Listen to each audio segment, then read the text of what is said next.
What's up, everybody? Oh, fuck! I broke another one. God, what's up? High five all the way around. Hold on. It's about to. All right, hang on. Here, I got this. You good? Oh, yeah. It was easier when we had the table. Yeah. That's how we do it. About to say, why am I the only one that is like a rookie and not having issues here? I mean, Inda.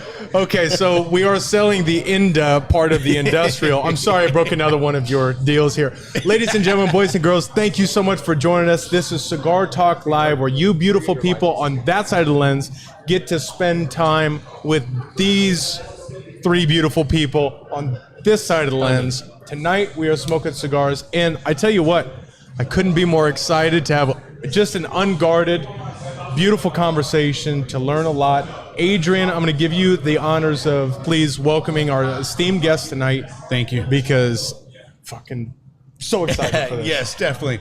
I'm super excited to have Yehuda Reamer here, the Pew Pew Jew, on Cigar Talk Live here at Industrial. We all know Yehuda doesn't smoke cigars, but he took the time out of his day, his busy day that he's doing, writing books and, shooting guns. But he's here with us tonight. And so, guys, get ready. We're going to have a great conversation tonight. Yehuda, welcome. Thank you for having me.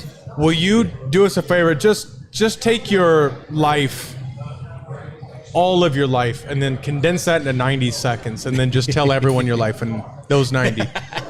Born in LA, grew up in LA, hated LA, moved to Texas, wrote 8 books on gun education and, maybe a few satirical books on firearms education and Second Amendment stuff.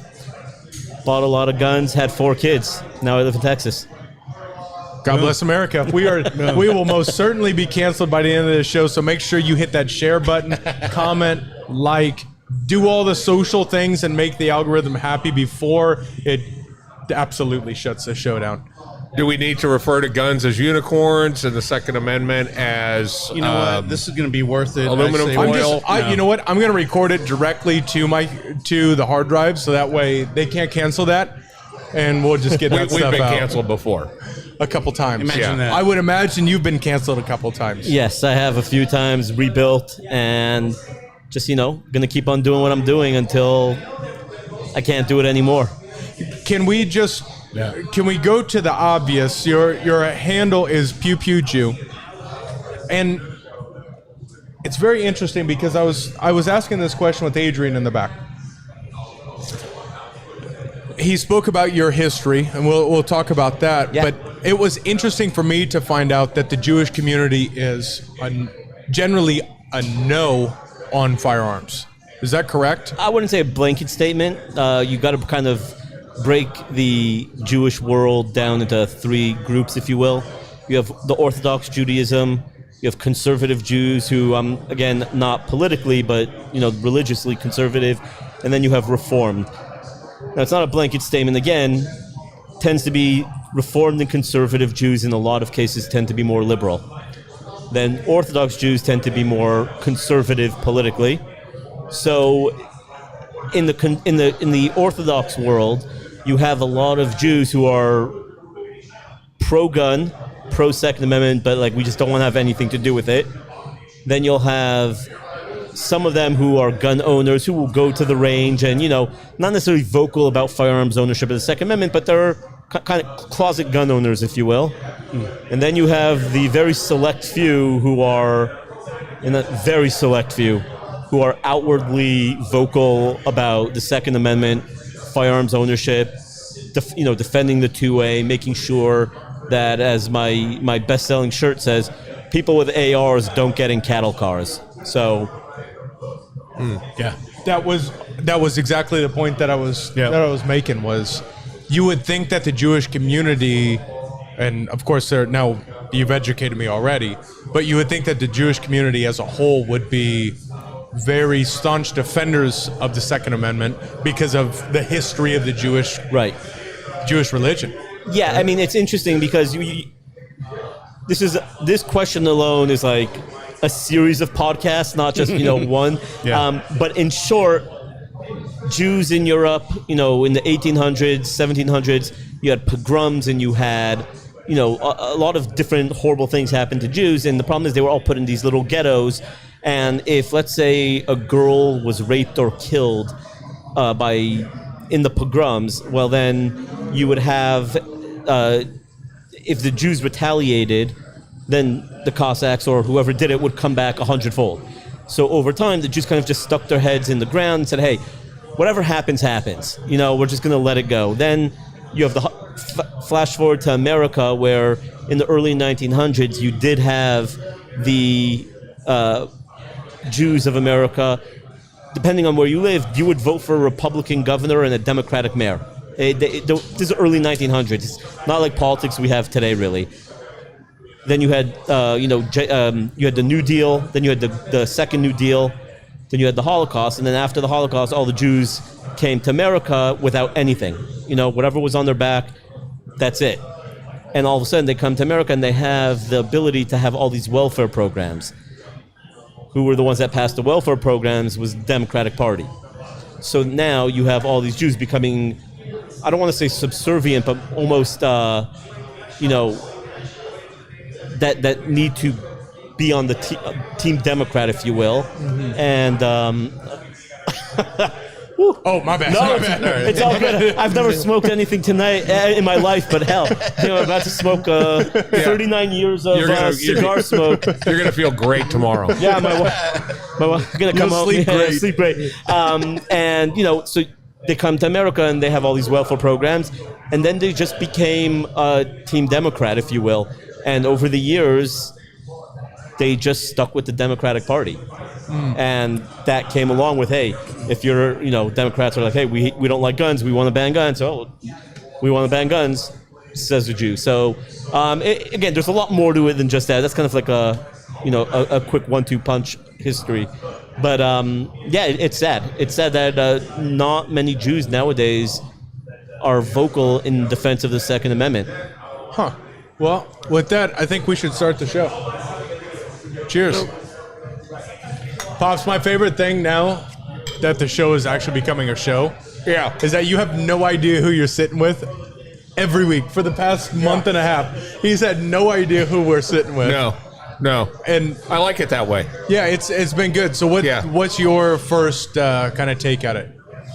I think it's interesting that I guess the question I would have is, as we I think about what you just said, how is there a certain form of loyalty to once the Jews came to America? Was there a certain loyalty and following, and just kind of followed these leaders that were put in place?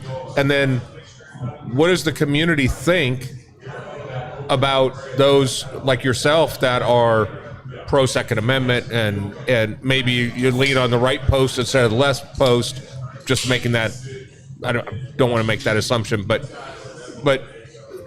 are there negative connotations? Does the community look down at you or give you a hard time for what you're doing? So that's a great question. It happens to be that most of the hate I get is actually from liberal Jews. To the most part, liberal Jews are the biggest haters. Whereas I was warned repeatedly when my first book came out and I was breaking into the firearms industry. Everyone was telling me, like, you got to be careful. There's a bunch of redneck white boys who hate Jews and redneck white French guys, who highly anti-Semitic. You got to be very careful. Yeah. Don't wear your yarmulke and stuff like that. And I'm like, you know what? Screw that. I don't believe that. And I will tell you, the best industry I have ever worked in is the firearms industry. They do not care one bit if you're Jewish, if you're black, if you're gay, or anything. To them, it truly doesn't matter. If you're pro-gun, you're on our side. Yeah, it's like you're okay with me. If you're anti-gun, you're against us. To them, it's that simple. So many of my allies are not Jewish because they don't care. But all the hate, a majority of the hate that I get are from liberal Jews who say I can't be a real Jew, or, I mean, it's crazy. Yeah. Now, you were saying that there are three different sects, or there are 3 different Jewish communities. Yep. What community do you belong to? I'm Orthodox. Orthodox. I'm an Orthodox Jew. Yeah. Okay. So- And are you getting more because from the Christian side, you've got a million different, right? Are you getting these liberal Jews you're talking about? Are these Orthodox? Are they? How does that sit? Some of them are. Okay. Some of them are. I mean, a lot of the hate comes from social media, right? So it seems from I'll look at the profile of the people, and like a lot of them seem to be ginos, Jews in name only, right? And they're liberal, and it's amazing. It's amazing to me how I personally don't care if you're Orthodox Jew, if you are just, if you don't practice, if you have zero connection to Judaism. The way I gauge it is, if Hitler would kill you, you're a Jew. I know that seems really crass, but really that's what it comes down to. And to me, a Jew is a Jew. How you practice your faith is not my business, and I'm not judging you. That's between you and God. That's it. No one else can judge you for that. If you're a good person and you treat me well, we'll be friends. If you treat me bad, then, we'll have words, whatever. But Jews are Jew to me, so I really don't care. It just happens to be most of the hate comes from the liberal Jewish world. Yeah. Although, don't get me wrong, I do get plenty of anti-Semitism from random, trolls and stuff like that. Let me ask this, because we're all judging social media as though it's reality. Right. Comments of you're a Jew or whatever it is. Right. But let me ask the question, are we giving too much value to anti-Semitism based on what someone comments, or fill in the blank of whatever that hate speech is, right? Yeah. But do we give too much because, this dickhead in Columbus, Ohio put something in, or is it truly something, racism? Is it, fill in the blank? It's trolling, right? So I'll tell you, one of my favorite stories to tell about anti-Semitism. Such a weird thing to say when it's one of my favorite stories. Is I had this one guy start trolling me, and he's like, the first thing he says is, not enough Jews bit the curb. I'm like, heard that, come back again. Then he goes, Hitler didn't do enough, blah, blah, blah. Or he just kept coming up with these like anti-Semitic tropes that I'm like, heard that one. Come on, you got to come up with better material. Finally, the guy came back with, I love the smell of Zyklon B in the morning. And because my post was a Apocalypse Now post. She's like, I love the smell of Zyklon B in the morning. And I'm like, damn, that's a good one. Thank you for that. That's a first. I've never heard that one. I'm like, you know what? Can I quote you on that? And the guy disappeared, right? When you kill them with humor and kindness, if I would engage with him and start fighting back, and that's what he wanted. That's what he wanted. Yeah, that's all he wants. He was looking to get a rise at me. But when you come back with, whoa, that's a good one. I've never heard that before. The guy literally disappeared, and I've never heard from him again. I think social media has become such a safe haven for legitimate old school bullies, because they're bullies that don't get their ass kicked. If they said any of that stuff in person, they'd be on the floor. Yeah. But they get this safe haven to hide behind this keyboard, and nobody knows who they are, and they get to throw out the meanest stuff. And if you don't have confidence, self-confidence, own who you are, it can bother you. But if you're strong, you get through it. But man, how many times have you said, I wish that guy on the other side of the keyboard was sitting right here? Well, it's very simple. I mean, you can see it in your daily life, right? You go onto these, you listen to news, you listen to whatever, right? The world has never been more divided than anytime. But once you leave the house, now we have the freedom of living in Texas, so it's a little different. But you leave the house, it's all right.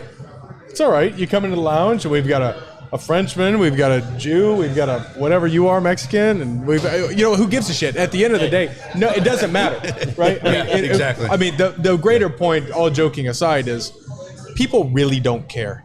And when you feel someone, you sit next to someone, there are just so many questions that I have that, out of respect of you and your and time and everything. I don't want to just make this teach me about Judaism moment. You but can. It's It doesn't faze me. The good thing is if you have your focus in the right spot, then you're going to see the right things. No, yeah, 100%. Look, I deal with the SEAL Team 6 of keyboard warriors all day long, right? Like, that's just what it is. And if you can't handle that, then get off of social media because it's the wild, wild west. Yeah. And yes, 98% of people deserve to get their faces punched in.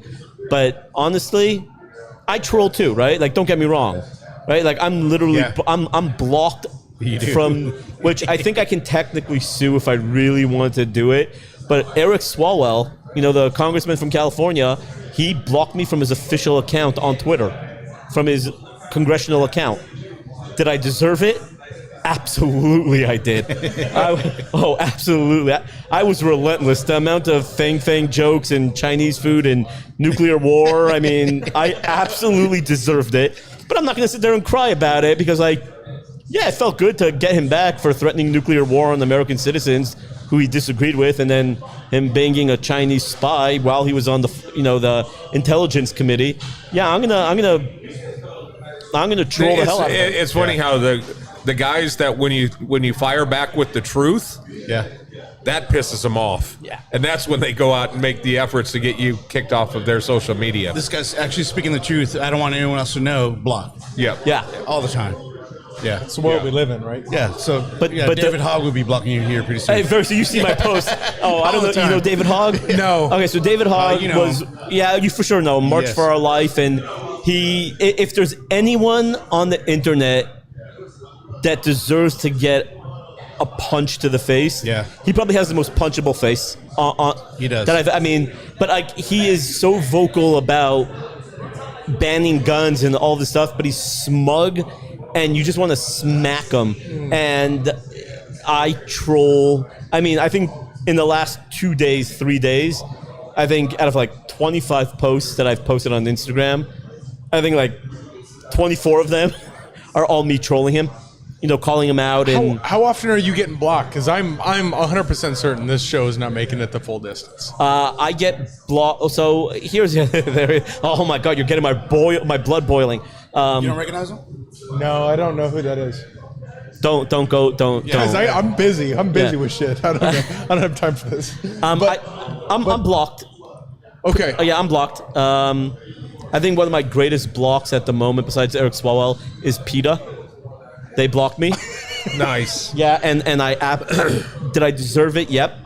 They posted a question on their Twitter account that basically said, "What wish do you have for animals?" So I responded with a meme of Fat Bastard from Austin Powers 2 that says, "Get in my belly." Yeah. Right? And blocked on the spot. It was totally worth it. So Does anyone have a worse sense of humor than PETA, though? No. no, not at all. No. And they ask for it.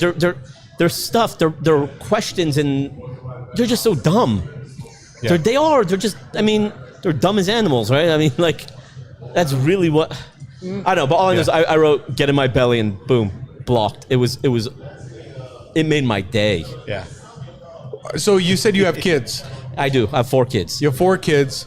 How do you balance your time? Because you've written a number of books. Yes.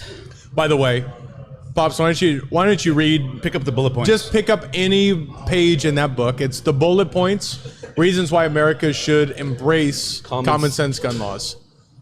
Just go to the middle. Just the middle of it.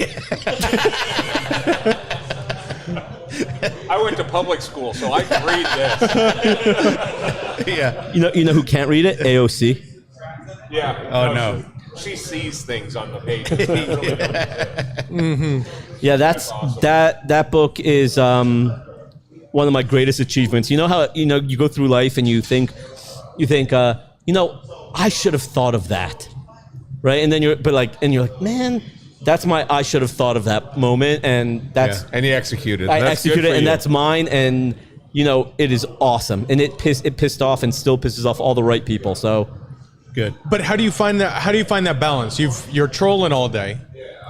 That's what I'm grabbing. Is you're a troll that Well, when you write empty books, you have plenty of time. Right. No, That's right. No, honestly, my kids are in school, so my wife is at work.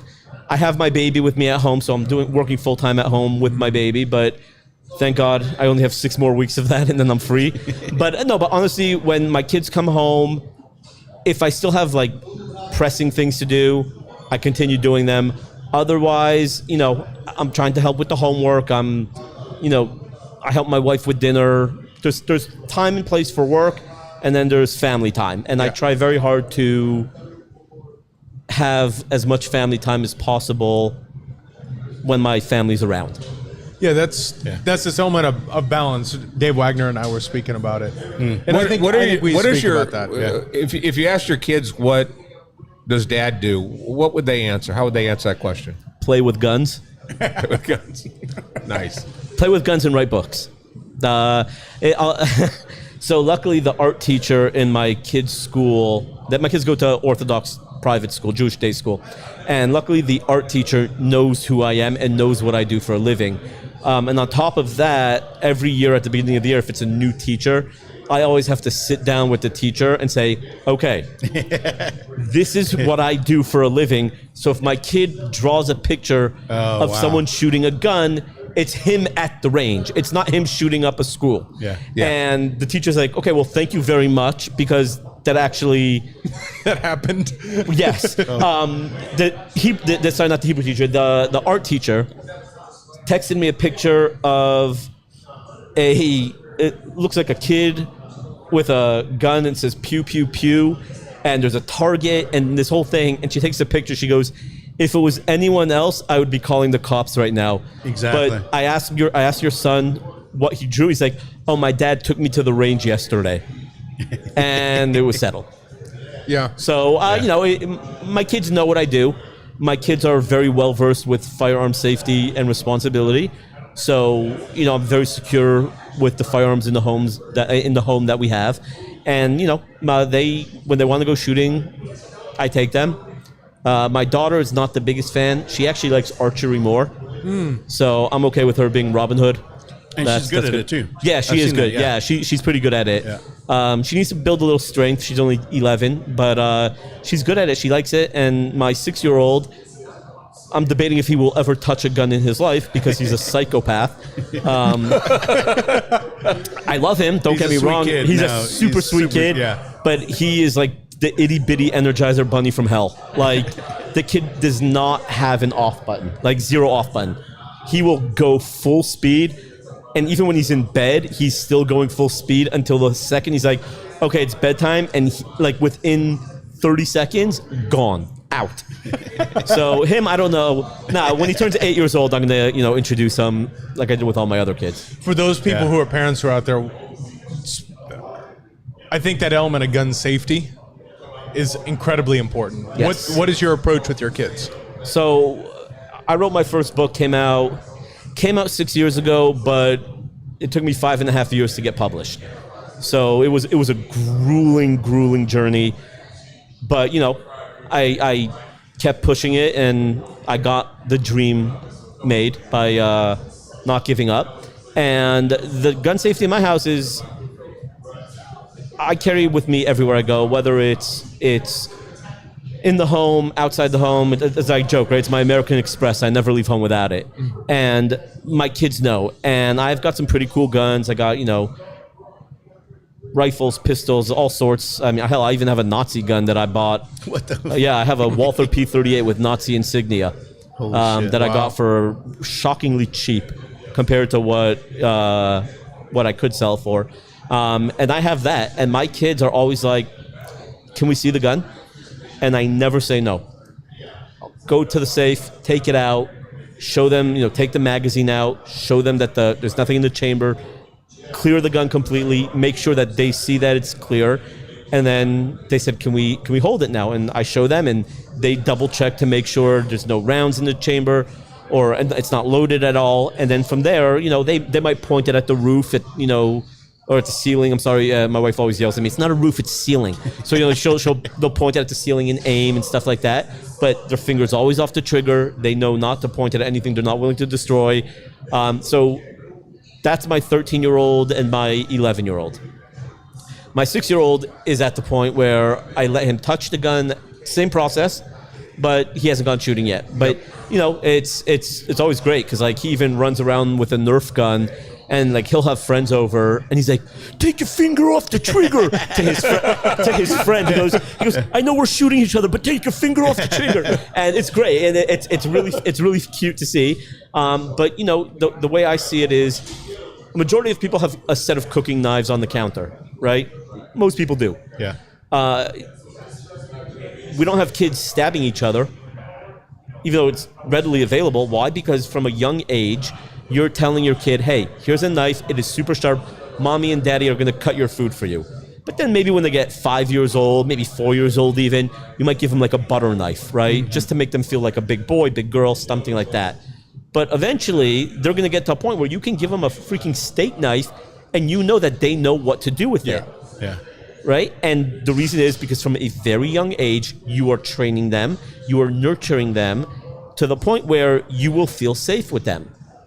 I think one of the highlights of my gun career, I took my kids shooting a few years back, and I have this little Davy Cricket rifle, and someone gave it to me, and it was fantastic because I stepped back probably about 20 feet, and my son, my oldest, started coaching my daughter on how to shoot the gun properly.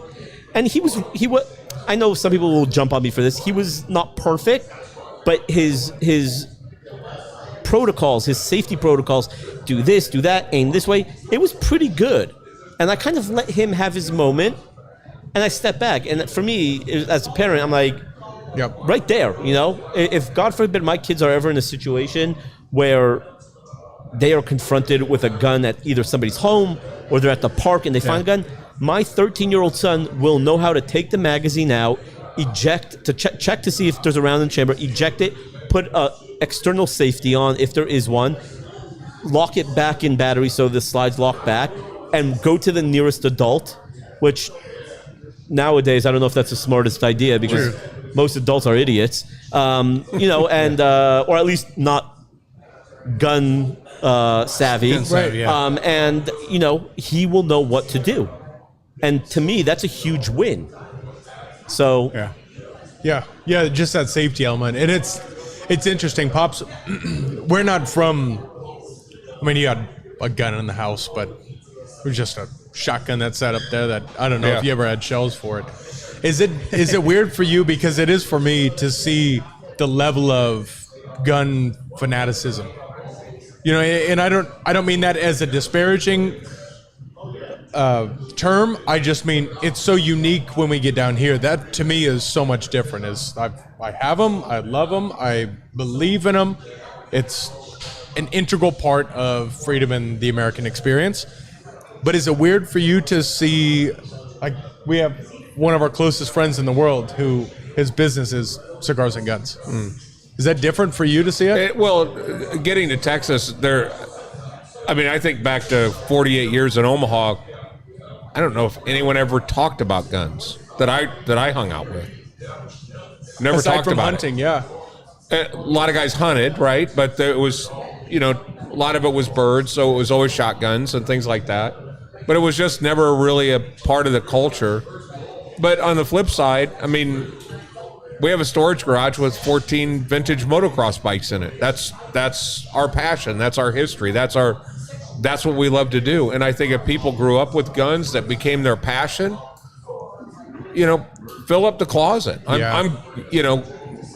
I'm glad I'm not hooked on it because I've seen what some of these things cost, and I'd probably be like, to shoot paper? What am I doing? But the same thing. You get on a motorcycle and fall and get hurt. Yeah. You know, that doesn't make a lot of sense to people too. But I think that, no, it was just never something we grew up with. Grandpa had some old rifles and stuff like that. I'd pull them out of the gun case maybe, but there was never any shells or anything anywhere around. And that shotgun that I have, my dad bought me when I was 12. I shot probably a box of shells through it and put it in the bag, and that's where it's sat ever since. Yeah. It was completely, for me, there's almost this, I don't know the best way to put it, but it's almost like the cigar. Yeah. It's such an easy conversation to have here in Texas, because Frank will go, "Hey, I got to show you this. Are the kids home? Yeah, kids are home. Okay, cool. Well, I'll come over in a minute, and I want to show you this thing." But it's almost like this new toy element for adults with a massive amount of responsibility. Yeah. But there is, I don't know, what is it that draws you guys to it the most? I think there are a lot of things. That's a very loaded question, but what is it that you enjoy the most? When did you know firearms? it was your passion? Yeah. So, pardon the pun, because it is a loaded question. I probably am different than most people. My dad was a homicide detective for many, many years. So I think the first time I shot a pistol I was probably like 6. And just like Yehuda teaches his children, same way. I mean, my dad taught me, this is where I keep my gun. Don't ever touch it. You know where it is, but don't ever touch it. But if you need to, this is how you use it, right? And he'd show me the safety at home, whatever. Back then, that was like the 70s, so it was a revolver. And so but he'd take me to the police headquarters where we'd be able to shoot there. So I learned that way. From there, we went, we grew up hunting at a very, very young age. Started out with, as you did, shooting birds, shooting rabbits. So it was a shotgun. Then we graduated to 22s. Then, just from there went upwards. And it was just so, the majority of my life has been fulfilled with guns. And I think, so at the age of 18 is when I first smoked my first cigar. The first thing I did when I turned 18 was buy a cigar, because that was the legal age back then. And I was like, it's cool, it's like elegant, and I get to hang out with my buddies, hanging out and smoking a cigar. So that's what I did. And I learned that this right here brings people together, and many times we call this the equalizer. So this has brought me to learn and build relationships with Brandon and Pops. It's got me to meet, people from other countries, and the same thing with guns, right? And I think that's how you and I connected, because we have that same passion. And to answer your question, I think my passion for guns really began at a young age, and it began at the age of 18 with cigars. Interesting. Yeah. What brought you to firearms? What is it that just makes you wake up and love it? Well, I've gone shooting a few times, like back in the day, but it was never a thing. I grew up in Los Angeles, so I also grew up in a very apolitical home, so I didn't even know what the hell the Second Amendment was. Honestly, it just never was something that we talked about. Once I got married, a good buddy of mine was like, "Hey man, do you want to go shooting?" I'm like, "What do you mean go shooting?" He said, "Yeah, you want to go to the range?" I'm like, "Okay, let's do it." We went to the range, and he takes out a bag. I swear to God, it was like right out of a movie. He starts unrolling it, and there's like shotgun, rifle, pistol, shotgun, rifle, and it was like right out of a movie. And I'm like, "Dude, who the hell are you? Like, where'd you come from?" I'm like, "These are yours?" He's like, "Yeah." I'm like, "You can own guns?" He's like, "Yes." I said, "I thought the only people owning guns are the military, law enforcement, and bad guys, right? Like, I never even thought like the civilian can own a gun." And from there, I just kind of got this bug. And I always loved, action movies growing up. I loved James Bond growing up. So guns always were fascinating to me, but I never knew about them because, again, growing up in LA. But when I finally got my first gun, it was a Glock 19, and I kind of fell in love with it, fell in love with shooting. I'd go all the time back when the ammo was actually affordable. And, I'd go shooting at a local range in LA, and one thing led to another, and it wasn't even the Second Amendment that drew me to the love of guns. Shooting guns is just fun. It is. It's just simply fun. And then when you get into the whole, long distance, or definitely when you get into suppressed firearms, that is just it's a lot of fun. But after my first book came out, something changed. I was asked by the head of the Second Amendment Foundation to speak at their gun rights policy conference. This was 6 years ago, and I'm like, and I kind of was like,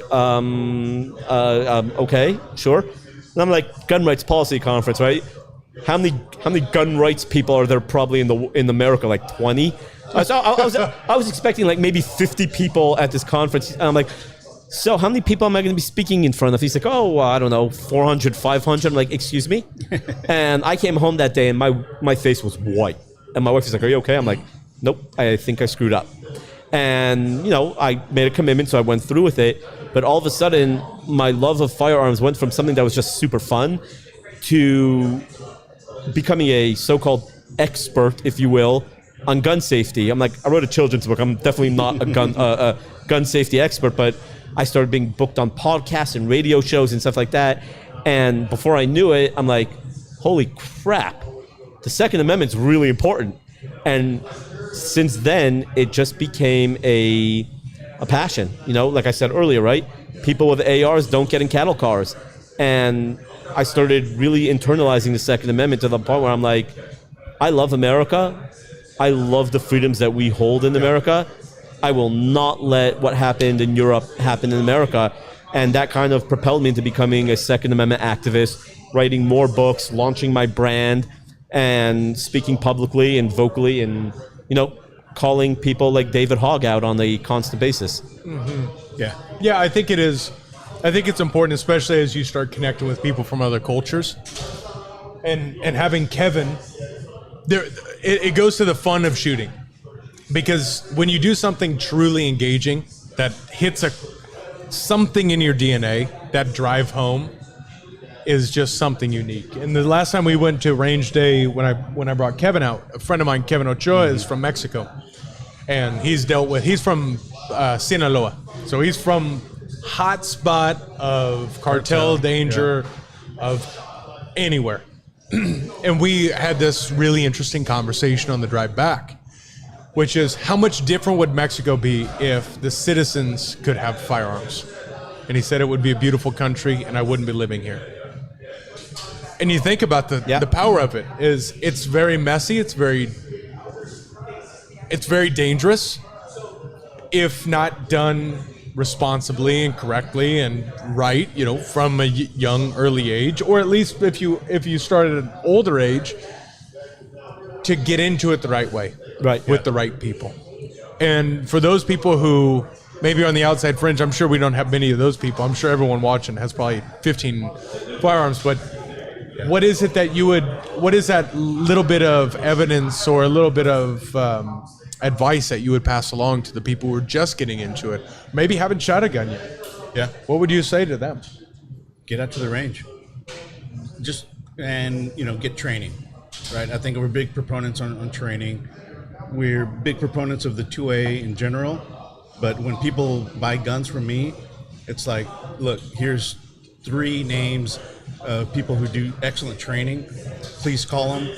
I do range days throughout the year, but we also do training in between those, and these are the people you need to hook up with to get that training, because buying that tool does no good if you don't know how to use it.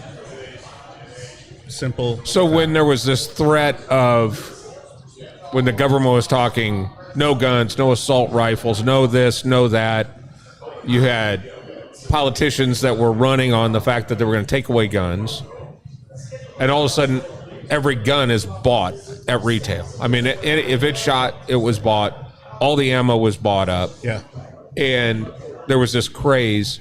So what percentage of the people that are out there with guns today that bought them during that rush have taken the time to go out and get trained, or did they just buy it to say, I better buy this before I can't? Yeah. Because at some point, if I need to protect myself from getting on a cattle car, I'm going to make sure that I'm getting on and shooting. Yeah, I would say there's a very large percentage of people who own guns that don't have the training, unfortunately. Yeah. However, I do appreciate that they have the firearms and the ability for them to get trained is there.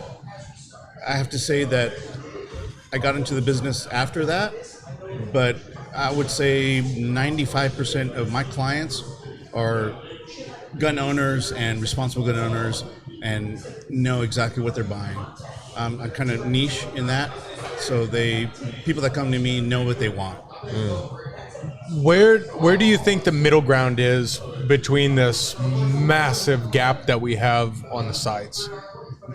Between gun control and there's no middle ground, not anymore. Unfortunately, you give an inch, they take a mile. So they've lost all chance. This is my opinion. And that's what I'm asking for. I believe they've lost all chance to negotiate because every time people like the NRA will give in, which that's a whole different topic. But anytime the NRA or some kind of gun proponent will give in, saying, "Oh, we just need to compromise a little," that, like I said, that 1 inch becomes a mile. Yeah. So is there middle ground? Yeah, the middle ground is leave us the fuck alone and let us own our guns. And trust me, if guns were the problem, you would know. It's really that simple. There's 340 plus million people in America and over 400 million guns. If guns were truly the problem, you would know. And it's... But it's an easy scapegoat. Of course it's an easy scapegoat because, God, it's unfortunate that school shootings happen. I'm not going to downplay that. Yeah. But let's understand why those school shootings are happening, right? Let's look back. I mean, I'm 39, right? So you guys are a little older than me. But let's look back in the 50s, right? The 50s, they actually taught gun education in school. You had shooting teams in junior highs. You had kids in the 60s and 70s bringing shotguns to school, leaving them in their trucks, and then going without adult supervision hunting after school. All the time. I mean, even when I was in school, Right. So what's happened? Let's get to the actual root of the problem instead of saying, hey, we got to ban all guns, right? It's like I think one of my favorite expressions is, it's a meme that has a guy that says, we need to ban all guns because, all the school shootings. And the other guy's like, oh, well, I didn't commit any crimes. He's like, well, we still need to ban all guns. And the guy goes back, he goes, well, I'll tell you what. When you cut off your dick to prevent all rapes, I'll give in my gun. That's really what it comes down to. Yeah. It is, there's no middle ground anymore. There isn't. Yeah. I think... Don't you think that the catalyst to shake that up? I saw an interesting quote the other day that if you put 100 black ants in a jar and you put 100 red ants in a jar, fire ants, they get along just fine. As soon as you shake the jar up, they start fighting and killing each other. So I'm almost thinking that social media is what's shaking this jar. You have politicians that are shaking the jar, but everybody was getting along just fine until somebody started to shake it up. The people that had guns. They used it for what they used it for. They went hunting, things like that. But I grew up in the 60s. There was race riots. There was all that stuff going on. And even then, they didn't deal with it with guns. They used friggin' fire hoses. Yep. But because they were trying to control a crowd. Now, they just start shooting. Yeah. And I think it's just become, I don't want to say it's become accepted. It's just become this norm that people are just waiting for the next one to happen. Well, I think the problem is, to your previous point, which is you shake up the ants, they start fighting. I think that's really the true problem. Is when you go to a range day with you, everything is clean, responsible. Mm-hmm. The culture is right. Nothing's going to happen. No. Because everyone is responsible and everyone is on the same page, right? But there's no power with everyone being on the same page. And I think that's my frustration as someone who's young coming up and seeing how over the past few years governance and power come to play is only when people are here. So you have this flag that gets stuck in the ground that's the Second Amendment and it's guns. And it will change to something else at some point, right? Yeah. But it's frustrating they're trying to do that with freedom of speech and the other stuff. They're doing it with everything, right? And I think that's where I think the power of the cigar or the passion of firearms or whatever it is very important for people who are there. Because if you spend your time sitting on social media, for those of you who are sitting on social media watching us, thank you. But if you spend all of your time, you're going to believe it. You're going to think it's reality. And I think we're much, much smarter. I think we're much more cohesive. And I think we're much more open than people give people credit for. Okay, yeah, but the issue is this, right? we're sitting here having a good time. We're just, minding your own business. And I start going like this to you, right? Right? Eventually, you're going to punch me, right? If you get the hell away, right? Well, you just want to be left alone, right? Gun owners just want to be left alone. We're very happy with the freedoms that we have, and we just want to enjoy going to the range, maybe blowing up some tannerite every now and then. That's all we want to do. Mm-hmm. But the more you try to take away that freedom, the more you keep saying, hey, I'm not touching you, I'm not touching you. Well, guess what? Eventually, we're going to snap back. Yep. And that's the problem. That's why I have massive respect for you guys. And I know you're not quite as much in the public space in terms of fighting, but we need guys like you. Oh, yeah. Thank you. And if we had people who fought as hard as you do and as hard as many others do for the First Amendment, we wouldn't have to be worried about what we're saying because we might get canceled off of here. Well, that's because we have a Republican Party that has no spine whatsoever. Just all the way through, right? No spine. We have... Yeah. I mean, just in how many... What is the next amendment that's going to be pressed on? Right? 2A is important. 1A is important. Yeah, it's kind of the zeitgeist right now. But what's next, right? Well, with the Republican Party, who knows? There will be the whole Bill of Rights soon. Pretty much. Yeah. It's scary stuff, What the scariest thing about politics, just as an overall statement, is the people that are the biggest bullies are the ones that say they're being bullied. And it's just... But, it's nothing like having somebody that's a dirty fighter and then complains that you threw salt in their eyes. Well, man, you've been throwing salt in my eyes for the last 20 minutes. I finally just fought back. Yeah. I think we have some parties now that they just don't fight back. Well, I mean, that's the thing, right? Right now, the United States is a powder keg, right? We are a freaking ticking time bomb. And when the party with the guns, right, us, when the Americans who value their freedom are truly, and they feel truly pressed to their limits, that their back is against the wall and they have nothing to do, it is not going to be a pretty picture. No, and that's the scary moment. Yeah, right? it's a terrifying thought. A terrifying thought that, I mean, don't get me wrong, I feel like if there was a war, it would last for about a week. Because the minute you start shooting back at people who can't tell the difference between a boy's bathroom and a girl's bathroom, they're going to turn around and run the other way, right? I don't, no pun intended, I don't think they have the balls on them, depending on which way, right? But, it won't be a long war, but it will sure as hell be bloody. Yeah, and it's not going to be for the betterment of the country. It might. What's Thomas Jefferson say, right? The tree of liberty must be refreshed from time to time with the blood of patriots and tyrants.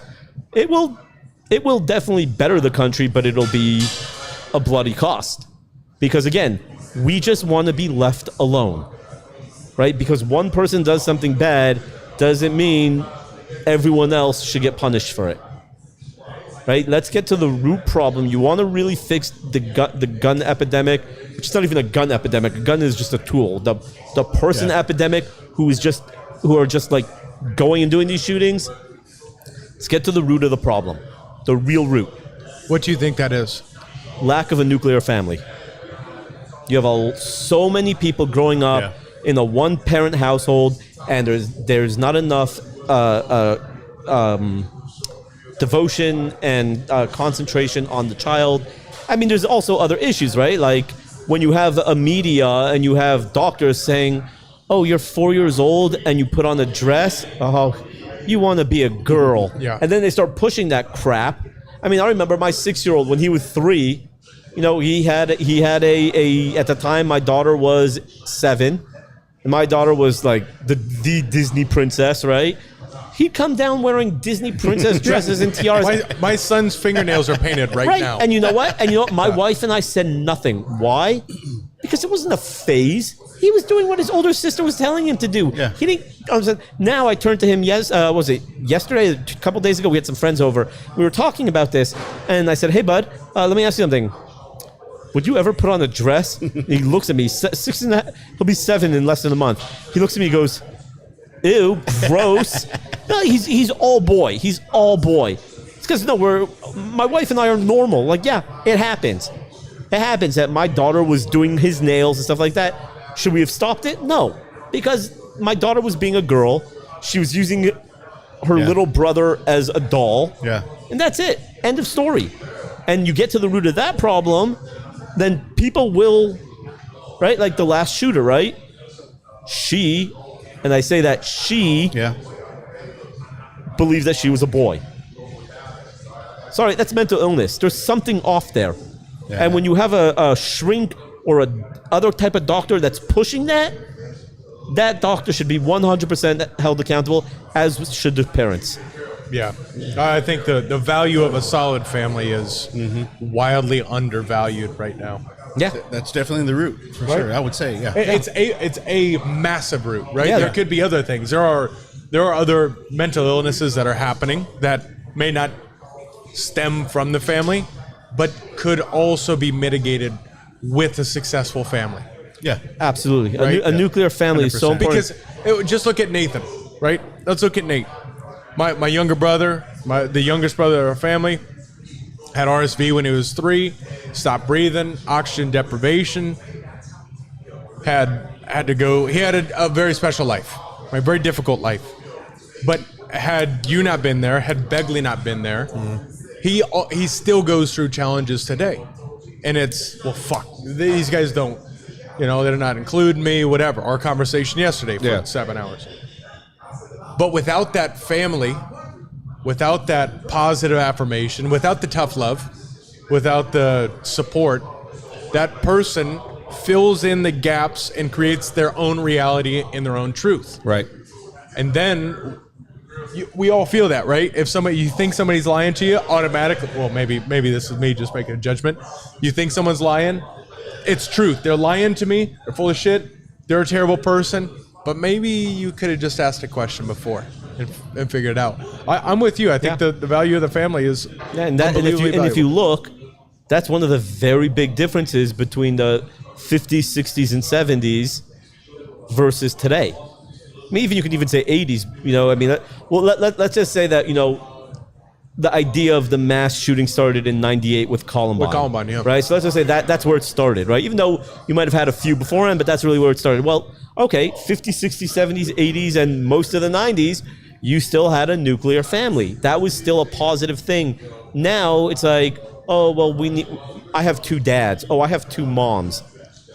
Like, again, I'm not knocking that lifestyle, but I'm just saying it could be that without a nuclear family, and okay, let me rephrase before everyone gets... No, please, yeah. Right? I'm not, again, I am not knocking having 2 moms or 2 dads. I disagree with that lifestyle, but I'm not saying that every single kid who's raised that way is going to go off and shoot up a place. I don't want anyone to think that's what I believe, right? I have a lot of friends who are gay, a lot of friends who are lesbians.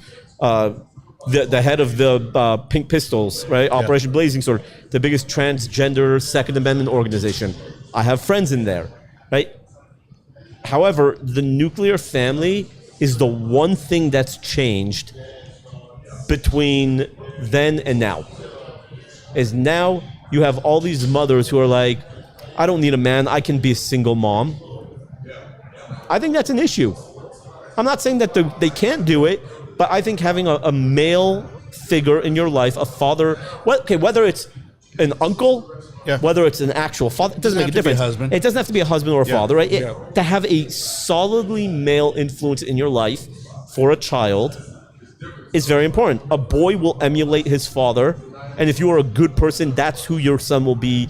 Not in all cases, but that's who your son will grow up. Mm-hmm. And the first man in a girl's life is her father. Yeah. If you do not raise that daughter properly to show her, me as a father having an 11-year-old daughter, what to look for. I treat her with respect. I mean, I bother the hell out of her and troll her because that's what a dad's responsibility is. Mm-hmm. But I drive her crazy. But at the end of the day, she can come to me for anything. She knows I love her. I tell her that all the time.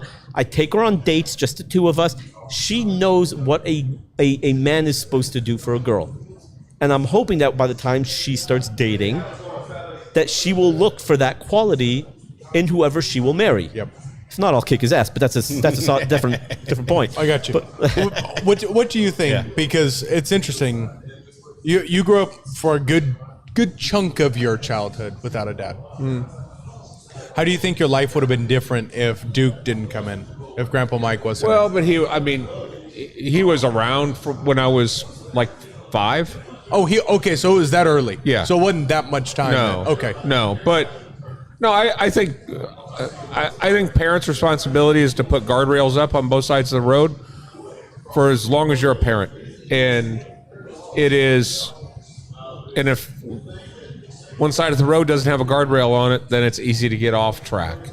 So parents' role is to keep the kids in that guardrail, and I think you're right. I think that when you have two people in somebody's lives, if you have a father figure, I think that's critical, particularly for boys. I think it's even more important for girls because a girl needs to see how to be treated.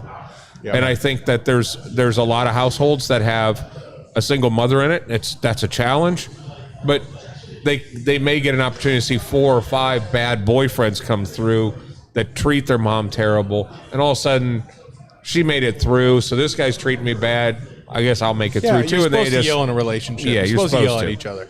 Yeah, and it's I think that a firm's. I think it boils down to just keeping the guardrails on the road, not letting somebody slide off. That to your example with Nate, we just kept the guardrails up and just didn't let him go fill in the blanks with freedom when he was out wandering around. Yeah, you just don't do that.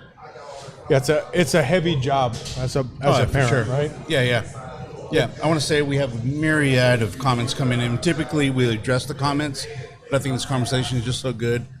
So apologize to the comments coming in. We usually address them, but we appreciate it. We love you. Yeah, keep them coming. Yep. I'm with you. I think there is no replacement from a good family. No, there isn't. And whether it's traditional family, a new age family, whatever the family is. But I think a child devoid of love, true love from parents, and maybe it's one parent, who knows what it is. Because there's value from a kid who grows up and watches their mom work 3 jobs to make sure. There's value to that. But a kid devoid of love in this generation, where you have a digital pacifier, where instead of having the kids scream, this is what we deal with when we go out, because we've got a 1.5-year-old. It's tough to work with the 1.5-year-old at the dinner table because she's going to scream. But if I just give her an iPad, she's fine. And in this world, it's okay to just give them an iPad, they're done. Well, I would say it's not okay. I think it's become accepted. I think you're right. Yeah, because I'll tell you something. Path of least resistance. I'll tell you something. Yeah, I think you're right. We don't own, in my house, we don't own a TV. There's no TV in my house. What? I didn't even notice that when I've been over. Yeah, we don't own a TV. I didn't even notice that. Not even upstairs in the bedroom. Nothing. There's not one TV in my house. You're right. Yeah. And I will tell you that my kids, my 3 older ones, each have like an iTouch. They are only allowed to use it Friday afternoon before all their chores are done and ready for our Sabbath. On the weekends, we're a little more, give them a little more leeway, a little more relaxed with allowing them to use it. But my kids maybe are on their electronics maybe an hour and a half all week. Maybe. Excellent. My kids, if you guys are bored, get outside. Read a book. You like puzzles? Go do the puzzle. Yep. We're and my wife and I are militant. My wife would die for a TV, but I've told her from the get-go. I said we're not having a TV. Has nothing to do with religious reasons, right? We are not having a TV because we are not having electronics babysit our children. Now I know I'm going to sound like a big hypocrite because my 20-month-old is in front of watching Mickey Mouse Clubhouse all day. That's because I'm working full-time at home, but he's sitting on my lap half the time anyways. But again, my kids do not have electronics. If there's a special sporting event, obviously we'll be a little more relaxed about it. I might watch it with my son. But honestly, the smartest thing we ever did was not allow my kids to be raised by electronics. And my kids It's tough. That's very disciplined. It's tough, but I'll tell you something.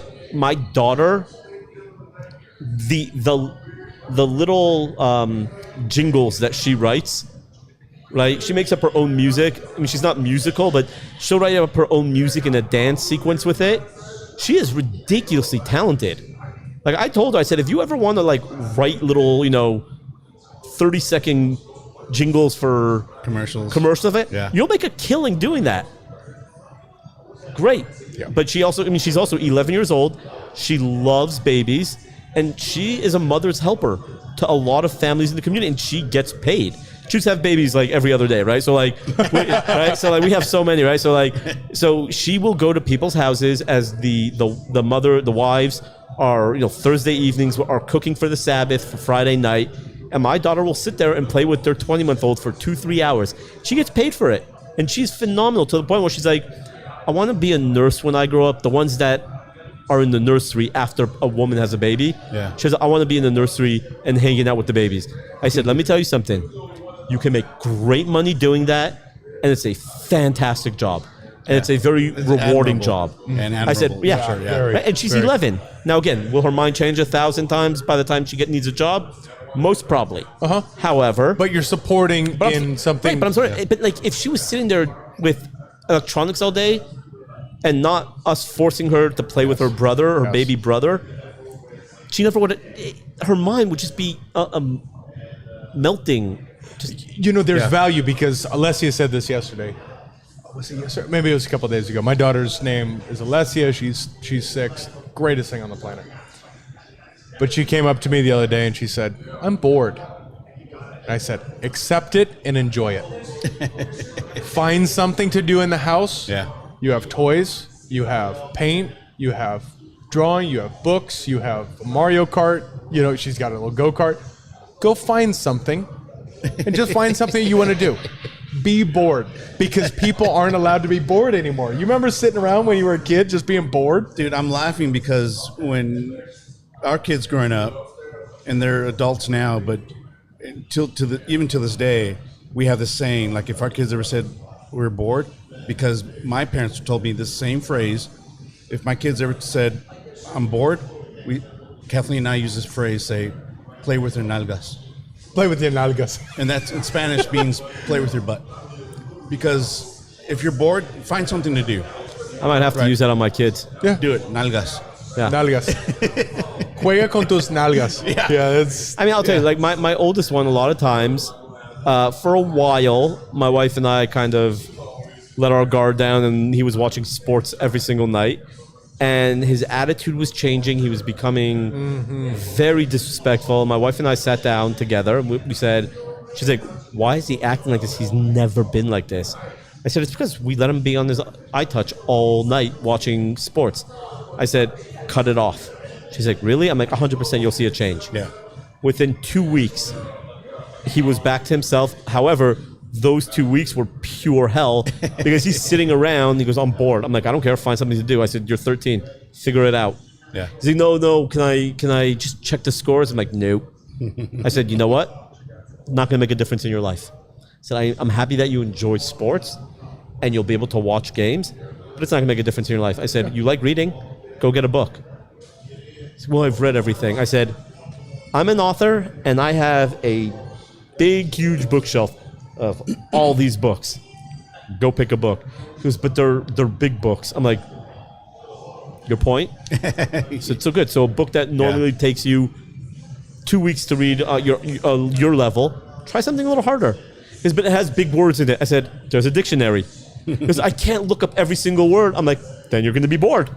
And now, my kids are much better with their electronics again, and we're like strict with it. We do not want our kids, when we go to a restaurant, like we went to a restaurant for dinner tonight, and the food was taking a while, and my kids, my older ones, were, when is the food coming? I'm like, see your 20-month-old brother right now who's wreaking havoc?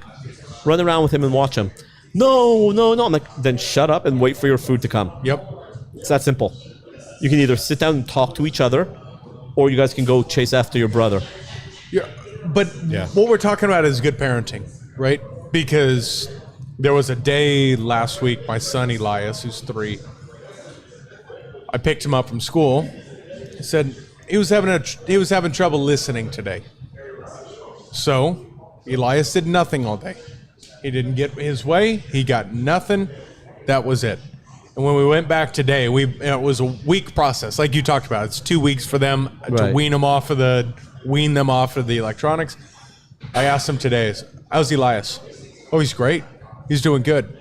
And the teacher told me something that was very impactful for me. She said, I can always tell which kids have good parents because the good parents care and the good parents want to know.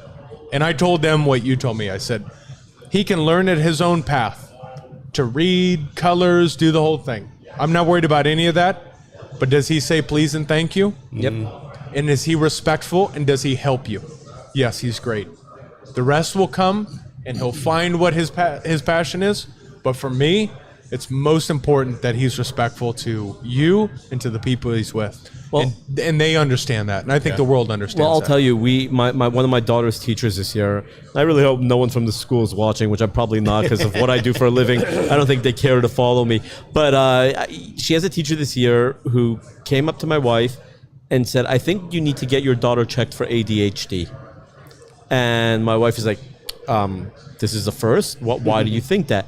Well, she can't sit still, and she talks very loud, and doing how old is she? She's 11. Yeah, she's fucking 11 years old. Oh, wait. Yeah. So my wife comes home and tells me this, that this teacher wants her to get us checked out. I said, first off, I am not getting our daughter checked out for ADHD because I'll tell you, she doesn't have ADHD. I probably have ADHD and should get it checked out. She doesn't have ADHD. I said, also, you know our daughter. Maybe this teacher sucks. And my daughter is bored out of her mind in class. I said, what about that? And I told my wife, I'm like, what do you think about that? I'm like, you've already had reports from other parents that, the kids don't like this teacher. Okay, maybe this teacher is A, not challenging them enough. B, she's just a really horrible teacher, which what it seems like. So I said, is it possible that our daughter is being obnoxious and acting out because she's bored out of her mind? My wife is like, She's like, that seems a lot more likely than her having ADHD. I'm like, and there's your sign, right? Yeah. And it's just one of the things that my wife told the teacher. Who's like, yeah, I don't think she has ADHD. She's like, well, I think you should get tested. My wife is like, I don't think so. I think maybe you should just challenge the girls a little more. And like you said, good parenting. Recognizing if there's a real problem or not, coming to your child's defense when it's warranted, and disciplining your child, I think, is so underrated these days. Parents want to be their kids' friends. They do not want to be a parent. Yeah. And I think that is a huge disservice to the child. My 13-year-old right now is great. I can throw jabs at him and he throws them right back at me. And again, I'm teaching him to, have thick skin. Yeah. It's okay to throw it back at me if I poke fun at you and you want to come after me because I'm bald. Fair game. But there's a line that you need to learn that cannot be crossed, that I am still your parent. Yes. And, and same thing, my daughter, I probably can do a 30 or 40 minute blooper reel of every time I've scared her in the last 5 years. Okay. Do you know how many times that means I've scared her? Right? About 1 million. Yeah, 1 million. And I have it all on video, right? And finally, my daughter's like, I'm going to get you back. I'm like, you've been saying that for years. And I'd come out of the bathroom in my bathroom and in my room, and I have my desk in my room and I'm about to sit down. She was hiding under my desk and I sat down and she grabbed me, and I promise you, I screamed like a 14-year-old girl at a Justin Bieber concert. And it was, she was supposed to be in bed. That was the worst part. And she comes running down the stairs and she's like, Mommy, you never know what I just did. She's like, did you just scare Daddy? And she's like, yes. My wife is like, also with me, she's like, we didn't say you should have been in bed. We're like, that was freaking beautiful what you just did, well done. I said, now get your butt in bed. You know what time I think it is? Yeah. So I didn't give Yehuda a preface of what's about to happen, but let him know. I came in blind, so We're sliding into the judgment zone. Yeah. oh yeah. Don't shake your head, Baptiste. Yeah. Baptiste All right, knows so what's up. so Yeah. there are 3 questions Okay. that we top everything because it gives people a chance to kind of get to know you. I got to be honest, I have no idea. No. As long as I've known Yehuda, I don't know either. So what we're gonna do is Is this the first? Like you guys? No, we do this. We do this every week. No. I'm saying is this the first that you don't know what to say? yes, Yes. okay, 100%. Yeah, for me, for sure. Yeah. I have zero Oh, shit. idea where you're at. Look what just happened. Yeah. No, This You got it. Look. It was not me. I broke mine at the Oh, is beginning. this like a souvenir? I can just rip it off. Oh yeah, it's yours. So the judgment zone is going to be 3 questions that'll be answered. It's a scale, 1 to 10. 1 is no, 10 obviously yes. 5, get rid of 5. Doesn't Okay. exist. Doesn't No exist. fence sitters. So 1 or 10. Okay. So Please be what? this gives us a chance to judge you. I'll do my best. So with that, So here's how it works though. Yeah. Before you answer the question, we're gonna judge you. The judgment zone. The internet's going to judge you. The internet's going to judge. Well, they're already judging you. It sounds like you have a full day of that. So what we're going to do is we're going to judge you, and we're going to come up with what we think you're going to answer, and then you're going to prove some of us right and some of us wrong. I man. just But I I think- no idea. I have no clue. idea. I have Same. no clue. All right, Same. Adrian, hit us with number 1. Yeah, so the first question, again, I'll ask the question. We'll judge you with the same rating. Once we're finished judging, then you'll give us your answer. So the first question is, what's your stance on Bigfoot? Does he exist or not? Okay, so don't It's not answer. what you want him to answer, Adrian. By the way, it's where you. And by think the way, he sits. Adrian is Yeah. a 0 and because he hasn't shot at and it yet. Baptiste is a -1 on everything. -1. Yeah, that's just do I that's just do I a have to frame. explain why? Yeah, You don't if- you don't have No, to, but okay. you can. If you have Yeah. a story, Okay, So, yeah. Frank, where are you guys at? You're 8, 7. +5, +5. I'm -5. I'm 3. I'm 3. I just don't have a clue. But this will help me dramatically on the next 2 questions. that's true. Yeah. Adrian, where do you think he I'm- sits? I think Yehuda's a 0. Okay, Yehuda, where are you at? 9. 9. And I will. A 9. Hold on. My logic is sound. All right. If Bigfoot, the way I know Bigfoot exists is he never contacted the human race yet. He's smart enough not to contact humans. Hey, think about that for a second, right? That means he doesn't exist. No, negative. He's just smart enough. He just knows that the minute he shows himself, pop, done. So unicorn too. Oh, absolutely. Magic midget. Hey, leave the midgets alone, man. They prefer leprechaun. Yes. It's Magic little midget. leprechaun. Small It's people. a Magic small people. magic small people. I love how much this bothers Baptiste. I love do it. too. No, but No, that makes sense. the logic is sound. The logic Okay. is sound. It's a smart animal. It is he's been around for hundreds of years, thousands of years. I don't even know, right? The reason why is he knows how horrible the human race is. At least he knows that, you know. Did you? I No, would I have never. didn't expect that. No. Mark McClurkin was here earlier, and I think We got have a hold real of Yehuda Sasquatch before. hunter here Yeah. that has like Sasquatch shit in his refrigerator and the whole thing. So So I will tell you, everything that comes out of my brain, I will never say something without having some sort of logical explanation. that's great. Now here's the thing. I also love humor and trolling.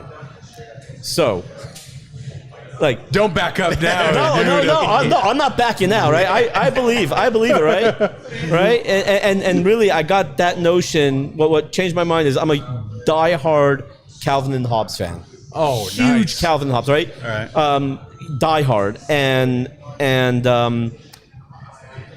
one of the comic strips is Calvin standing, talking to Hobbes. He goes, and it says the surest form that aliens exist, because you know Spaceman Spiff, and he's always in This space, right? motherfucker. He goes, is that they've never contacted the human race. And I'm like, you know what? That makes so much sense that I now believe in aliens, Bigfoot, and Loch Ness Monster. Pops, will you hit him with question number 2? Wait,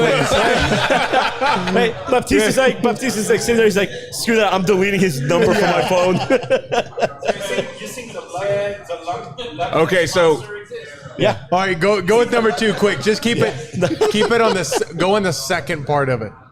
okay, so the second one is alien related, but you just answered the first half of the question. Yeah, you did. Which is, have aliens been to Earth? Do they exist? Do you agree with my theory that all redheaded women are aliens? Elon Musk is an alien. I think if you all of that Argue is that no. is one side. That's question number 1. Question number 2: are we alone in the universe? And The question is, do they exist anywhere in the universe? do Right? do they exist anywhere in the universe? Which would go to being alone or not. So, Adrian, where are you at on that? Now that we have we've Yeah. just ripped the fabric of life 10. apart with this Bigfoot thing. I'm a 10. 10. 10. 10. Yeah, Where are you at? 11. Yeah, pretty much I believe aliens exist. Okay, so now let's move to the third one because we don't need any. All right, the Have you third one. seen any aliens? I mean, every time I turn on the TV and Nancy Pelosi's there. Okay. Yeah. Alien. Oh, definitely. Sorry, not Nancy Pelosi. Definitely Mark Zuckerberg. That dude's an alien. Absolutely. That dude's an And alien. right, and they're right there. Baptiste's like, no. What? Come on, you're Mr. Social Media too. Supposed to be an Orthodox Jew. How can you say alien? I'm gonna call you Rabbi right now. What? He's going to call you rabbi. Why do you think I'm the black sheep of the Jewish world? All right, so number 3, 2-parter. 1 to 10. The first question is, do you believe in ghosts? A physical apparition of a spirit, something that you could see. And 2, do you believe in spirits, our connection with the next world? Where are you guys at? 9 and 10. 7, 9. At this point, yes, 6. 4 10. I'm I'm a 4. I'm a 2-10. Yeah, 6. I'm gonna go 6, 10. 7, 10. Where you at? 0-10, probably. I don't believe ghosts exist, but I do believe there is some sort of spirituality type of connection that you he's like, finally. Finally, says the Frenchman. Hey, my first answer was intelligent, okay? You just didn't like it. No, I think that I honestly don't believe ghosts exist, and I love all these. You see all these social media posts where like someone's in like an old mansion. They're like, oh, look at the picture we got. I'm like, dude, it's a refraction of light. You can literally see it's the refraction of light. Like clearly. Like, I'm sorry it came out to be looking like a person, but no. But I definitely think that there is I mean, look, I believe in God, obviously, as an Orthodox Jew. So I do think that there is some sort of I don't know, supernatural connection of a higher being out there that even if it's someone like, you know, my grandfather, for example, who, like, you know, he had numbers tattooed on his arm and he went to the camps. Oh yeah, I have a grandfather who went through 11 different camps, including Auschwitz. 11 camps Oh, yeah. in Auschwitz, and he survived. He survived, and it's the story how he survives is will blow your mind. Would you mind telling No, not that? at all. So my grandfather, my mother's father, was from a city in Poland called Lodz, and when Lodz was rounded up, my grandfather and my great grandfather went to the camps, and I don't remember which camp they went to first, but basically they're, you know, you get to the camp, you strip down, you get deloused, and then here's a pair of clothing, and I'll tell you, whatever you get, you don't get upset, right? Like, you use those clothes the best you can be. But the problem is, my grandfather was I think like a 10-year-old, maybe 14-year-old, like skinny little nothing. Oh God, there goes dinner. And excuse me. And then he, like on the first or second day, he couldn't keep his pants up. And if you can't keep your pants up and you can't do all the work, that's a straight ticket to the gas chambers or a bullet to the head. And his father traded, I think it was 1 or 2 days of rations to a gentleman who had a belt, and gave the belt to my grandfather to keep his pants up. And my great-grandfather didn't make it, but my grandfather made it. At 14 years old, he was pulling gold teeth from bodies, and it's kind of amazing because he never talked about it. Like, my grandmother never heard any of his stories. He refused to talk about it until I was 19, maybe 20, 18, 19, 20. I went to Poland and Ukraine 1 year, and then Poland and Prague as a photographer my second year, because I do photography. And when I came back, I don't remember, I think I told my grandfather that I went when everyone told me not to. And my grandfather was so proud of me that I went that he sat down with me and he just started spilling everything.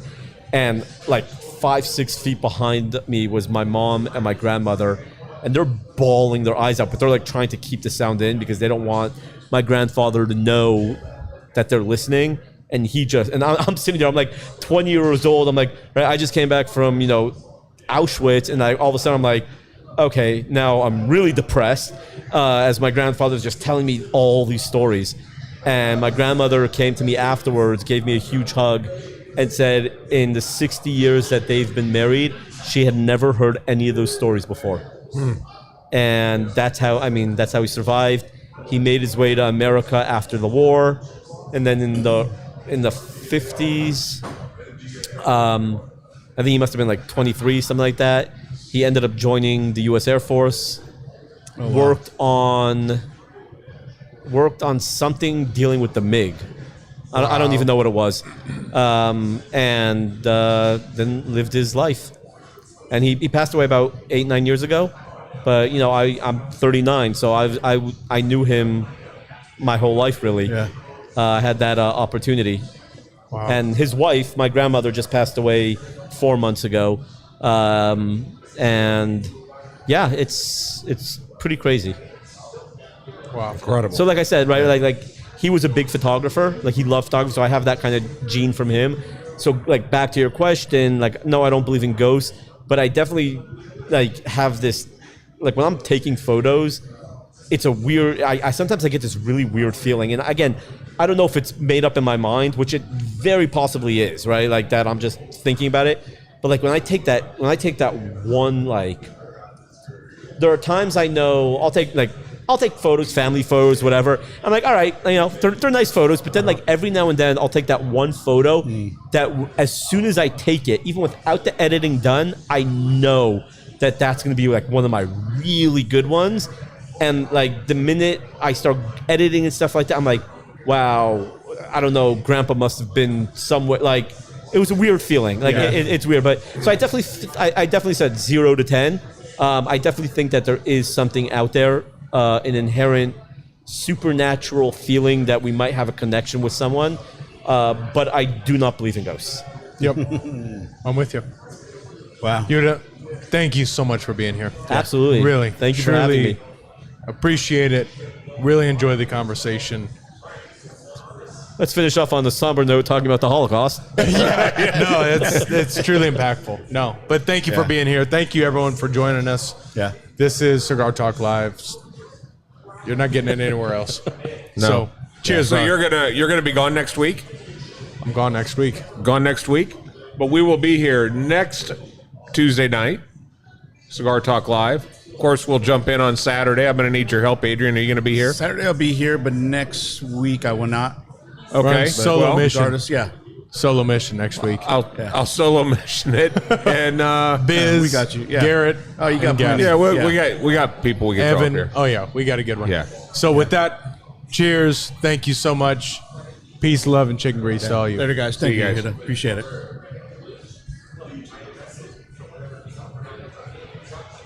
We are.